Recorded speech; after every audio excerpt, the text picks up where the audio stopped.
નમસ્કાર, હું શ્વેતા હેડલાઇન ન્યૂઝના ટોપ 20 બુલેટિનમાં આપનું સ્વાગત કરું છું। પહેલા એક નજર આજના સ્થાનિક સમાચારો પર।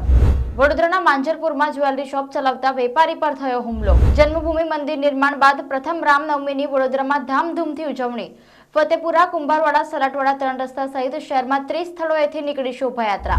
વડોદરા અમદાવાદ વચ્ચે 100 ખાનગી વાહનોની મોતની ફેરી। વાહન દીઠ 5 થી 7 હજારનો હપ્તો, ઠાસોઠાસ ભરાતા મુસાફરો।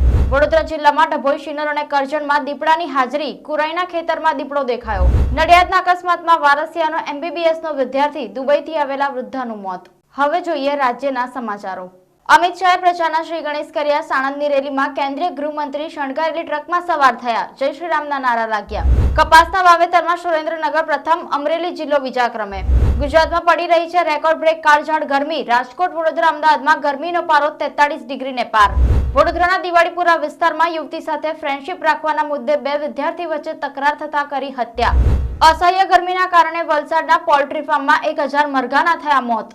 હવે જોઈએ દેશ વિદેશના મહત્વના સમાચારો। ભારતની વસ્તી 144 કરોડ પહોંચી ગઈ, યુએનનો રિપોર્ટ। પાકિસ્તાનમાં પેટ્રોલ 293.94 રૂપિયા પ્રતિ લીટર પહોંચ્યું। ઈરાન ઇઝરાયલ તણાવના કારણે 16 દિવસમાં કિંમતમાં 13 રૂપિયાનો થયો વધારો।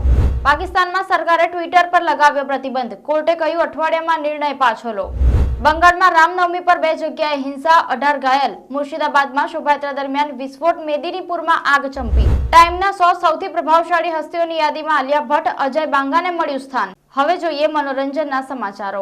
કોહલી T20 વર્લ્ડ કપ 2024માં ઓપનિંગ કરી શકે છે। BCCIની બેઠકમાં થઈ ચર્ચા। T20 વર્લ્ડ કપ જૂનમાં રમાશે। મોટેરા સ્ટેડિયમમાં ગુજરાત સામે દિલ્હીની ટક્કર। કાળઝાળ ગરમીમાં મેચ જોવા પહોંચેલા ક્રિકેટ પ્રેમીઓ નિરાશ। અડધી મેચે સ્ટેડિયમ બહાર નીકળી ગયા।